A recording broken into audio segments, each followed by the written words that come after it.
The Betrayal.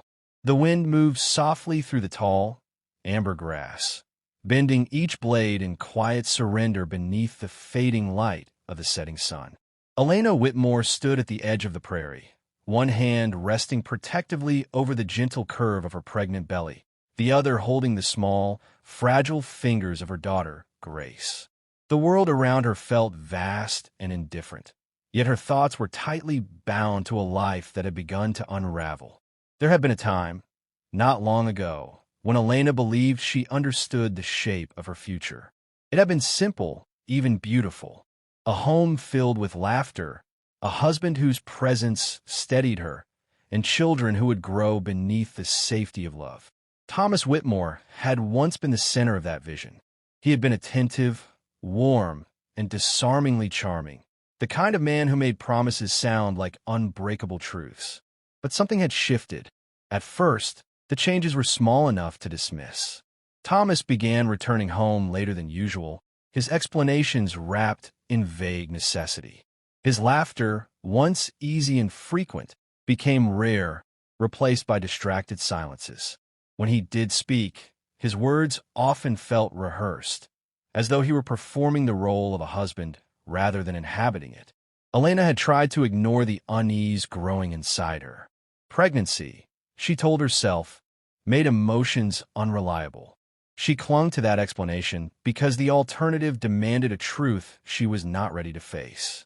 Yet truth has a way of revealing itself, no matter how carefully it is avoided. One evening, as the sky deepened into shades of violet and gold, Thomas left the house with an urgency that unsettled her. He did not meet her eyes as he spoke, nor did he offer the usual reassurance of his return.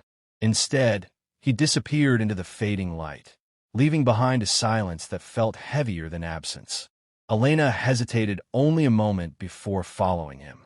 She kept her distance, her steps cautious despite the uneven ground beneath her feet. Grace remained asleep at home, and for the first time, Elena allowed herself to act not as a mother, but as a woman searching for truth.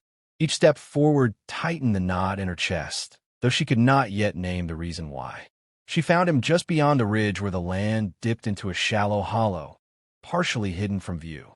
He was not alone. Clara Whitmore stood beside him, her posture relaxed, her laughter low and intimate. The familiarity between them was unmistakable, woven into every glance and gesture.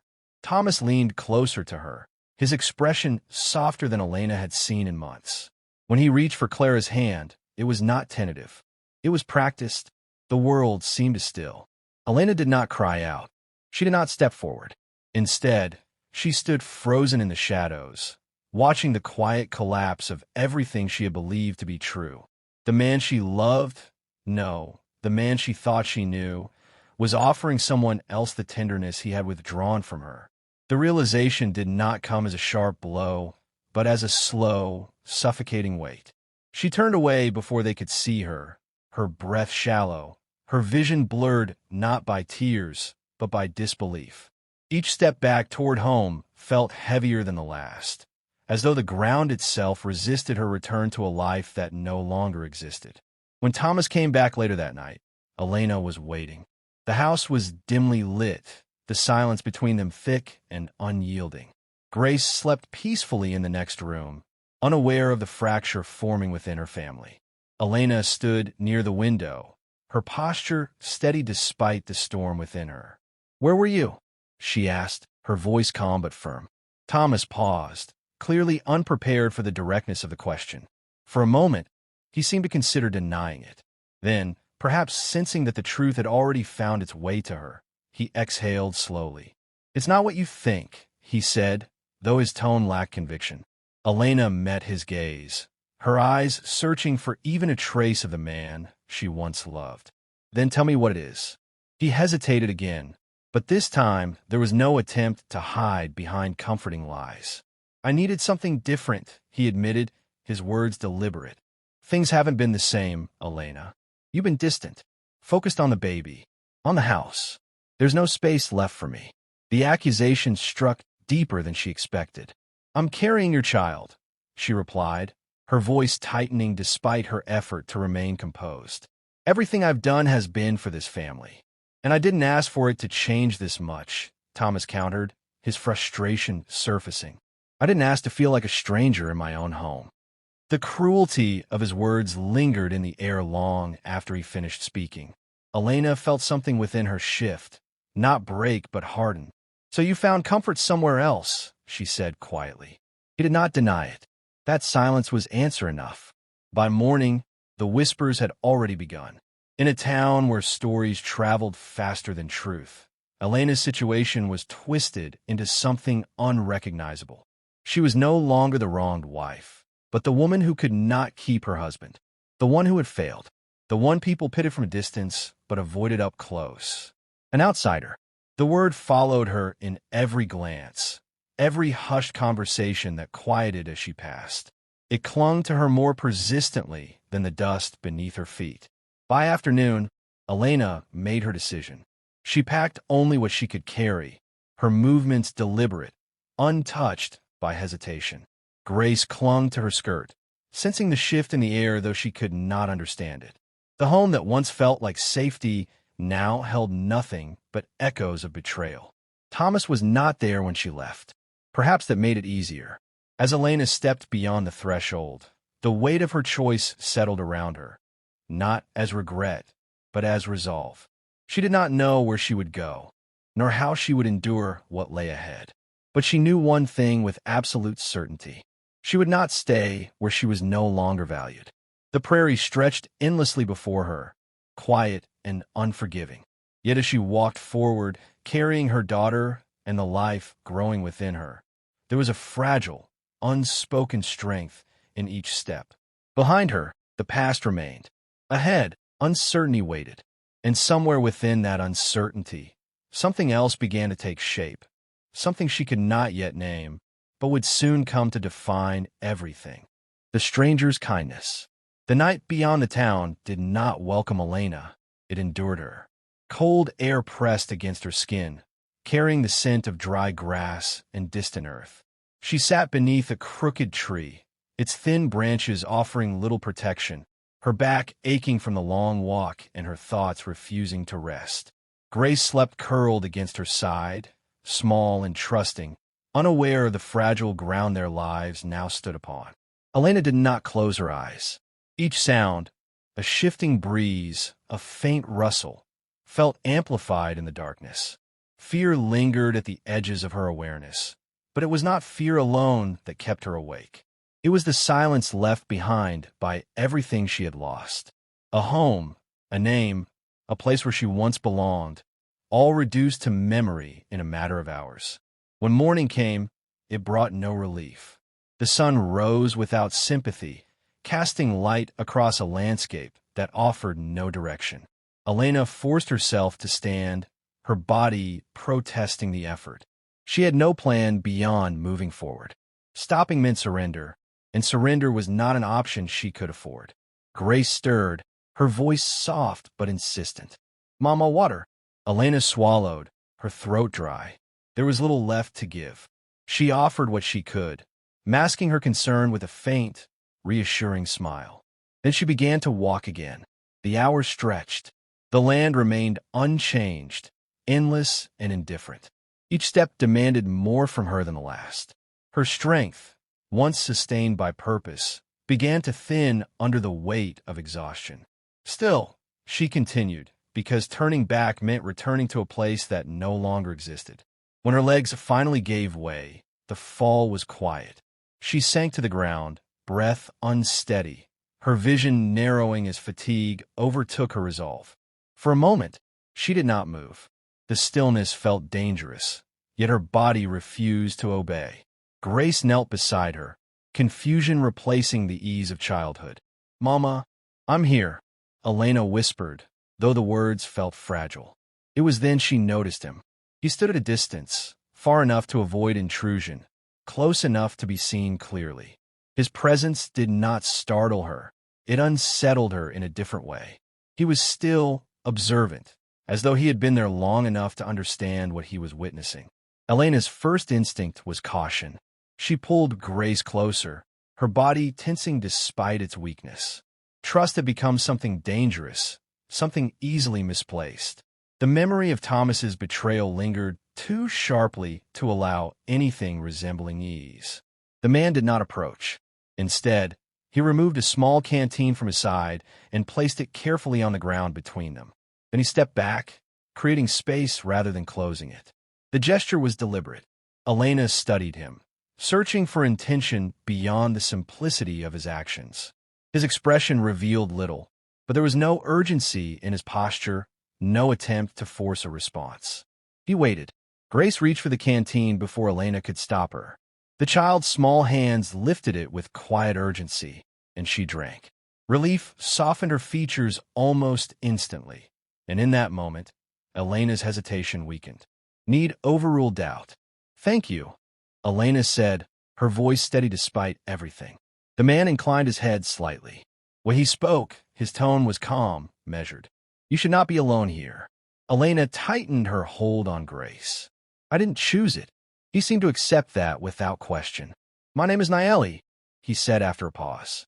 The introduction felt intentional, an offering rather than a demand. Elena hesitated only briefly before responding. "Elena." Silence followed, but it was no longer tense. It held something quieter, an understanding not yet formed, but beginning to take shape.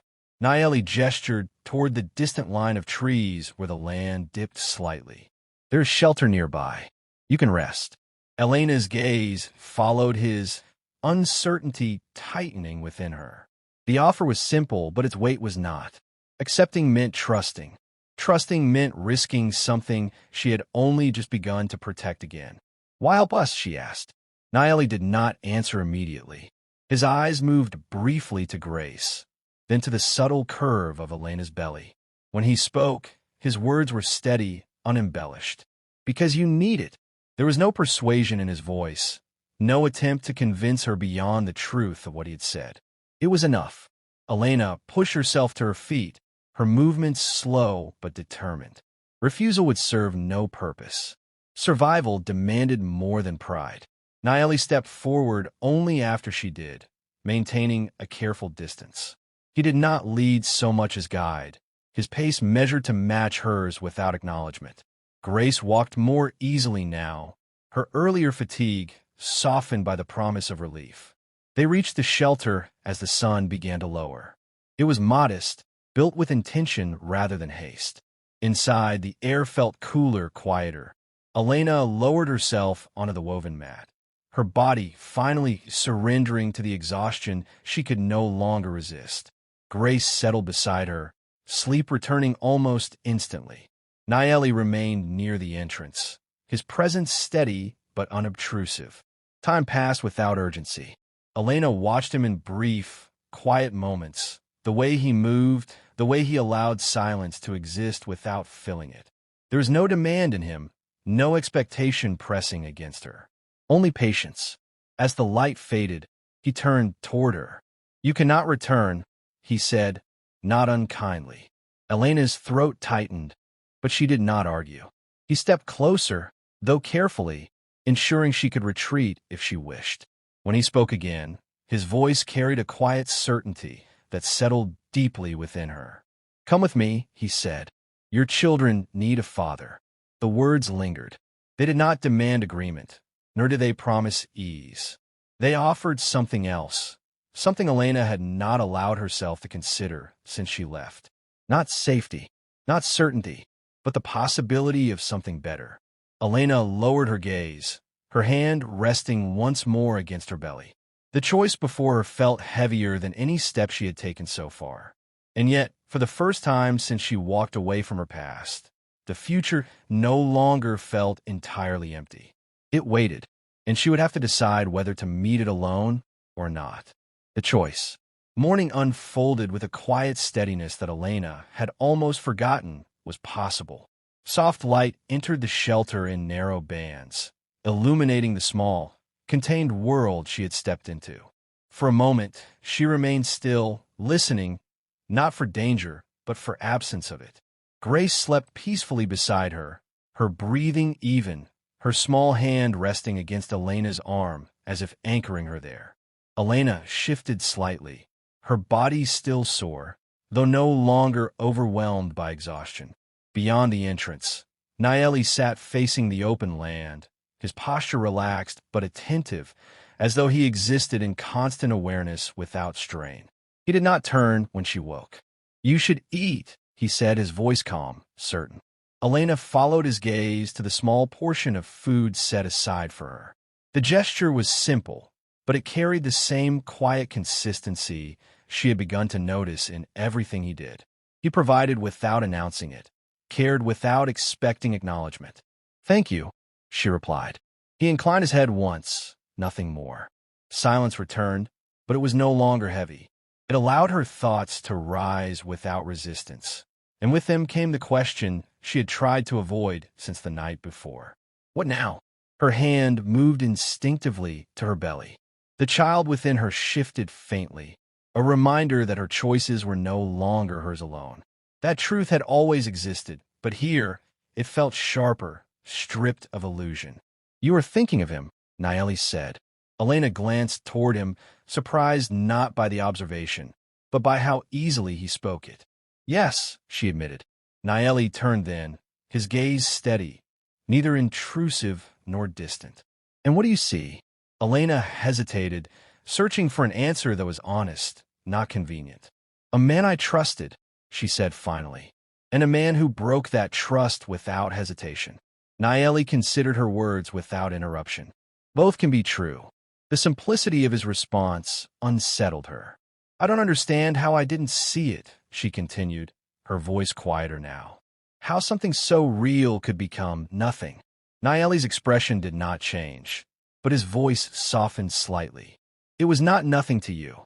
The distinction settled deeper than she expected. Elena lowered her gaze, absorbing the weight of it. Perhaps the failure had not been in her belief, but in where she had placed it. That realization did not erase the pain, but it shifted its meaning. "And now?" Nayeli asked. She exhaled slowly. "Now I don't know what to trust." He nodded once, as though the answer confirmed something. "Then trust what is in front of you." Elena looked up again, meeting his eyes. There was no challenge in them, no insistence, only presence. He was not asking her to replace one certainty with another. He was asking her to see clearly. The day passed in quiet movement. Grace woke soon after, her energy returning in cautious bursts. She followed Nayeli outside, her earlier fear replaced by curiosity. Elena watched them from the doorway, noting the way he adjusted himself to her daughter's pace, the way he allowed her to approach rather than drawing her in. There was no performance in it, no attempt to impress or convince, only consistency. Elena stepped outside, the open air no longer feeling hostile. For the first time since leaving, she allowed herself to stand without scanning for danger. The land remained vast, but it no longer felt empty. Still, the question remained. Could she stay? The answer did not come easily. By afternoon, the quiet was broken. A figure appeared at the far edge of the horizon, moving with purpose. Elena's breath caught before she could stop it. The distance did nothing to obscure recognition. Thomas. The past had found her. Nayeli noticed the shift immediately.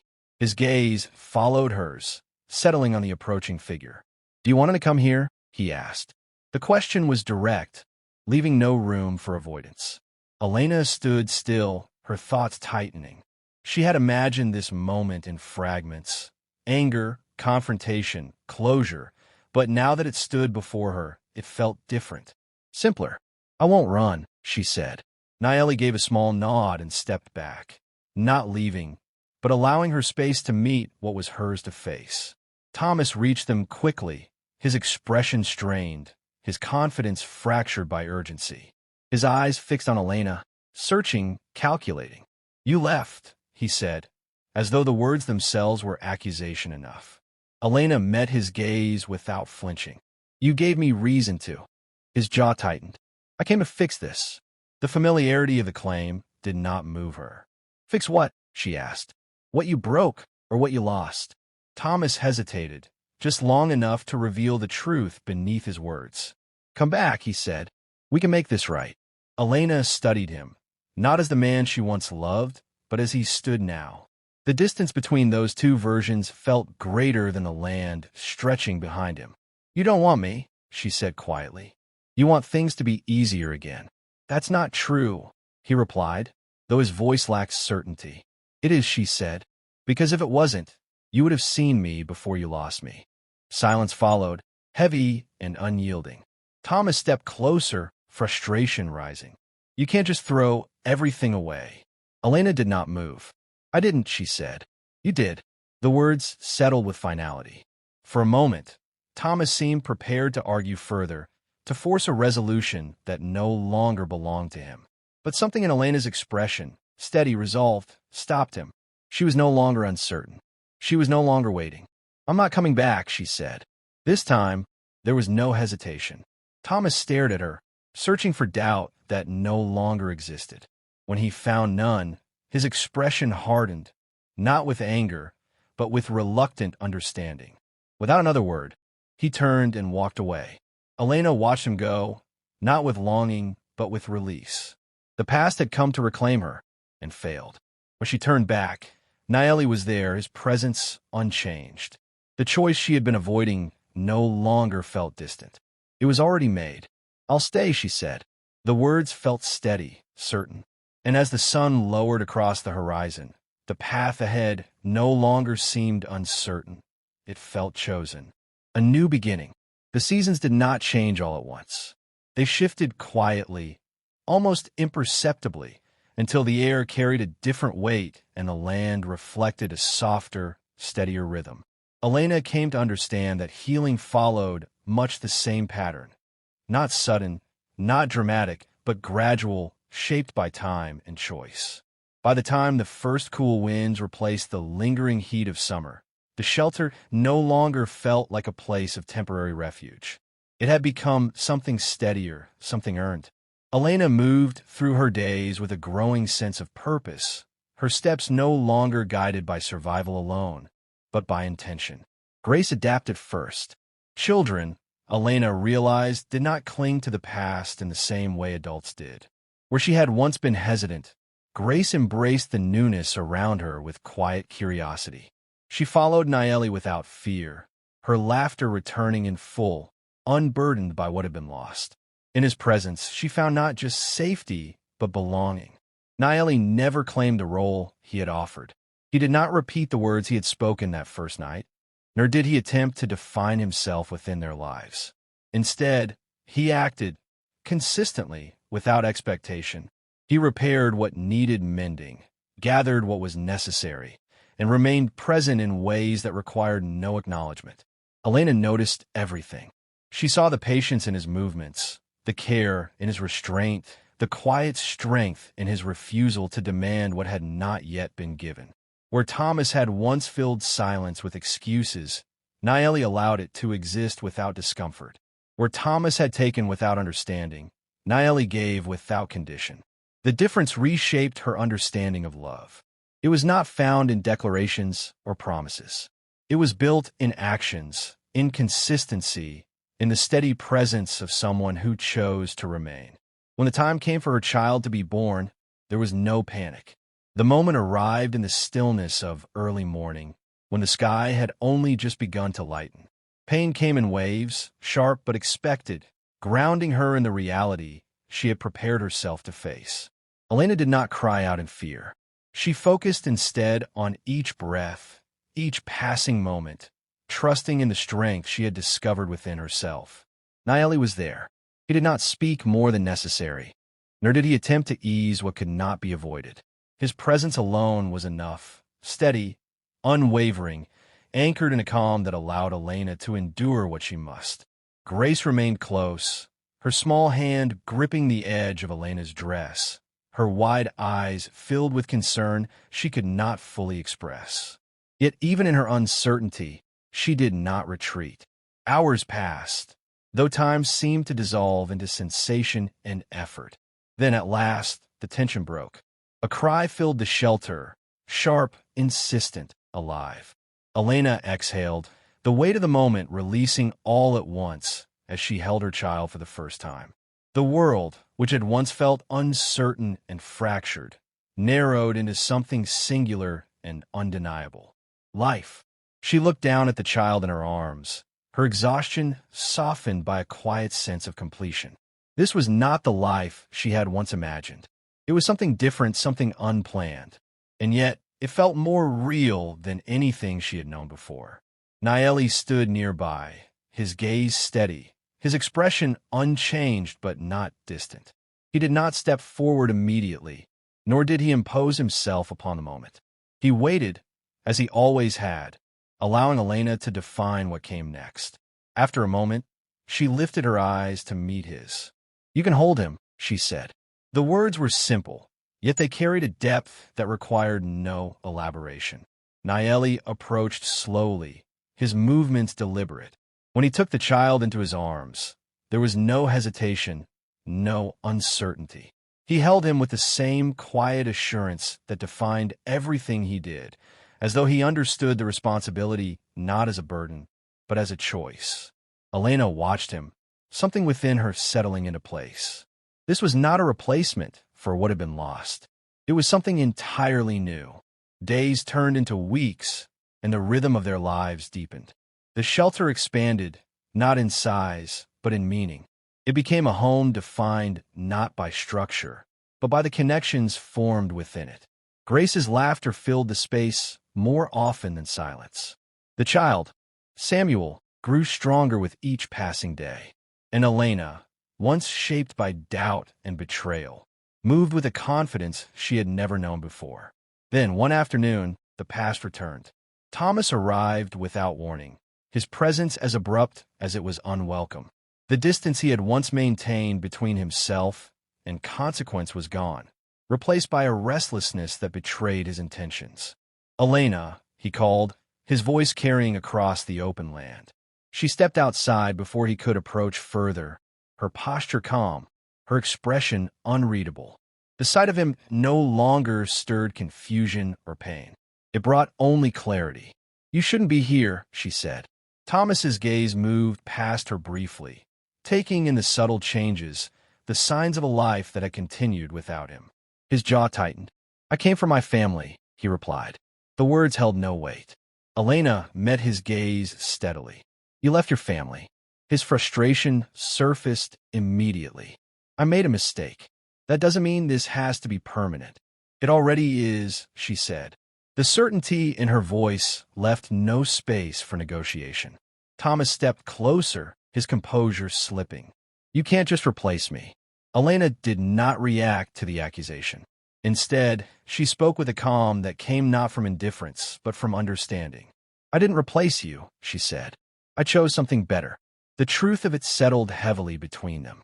For a moment, Thomas seemed prepared to argue further, to push against a decision he could no longer control. But something in Elena's expression, something resolute and unyielding, stopped him. He saw, perhaps for the first time, that she no longer needed him. Without another word, he turned and walked away.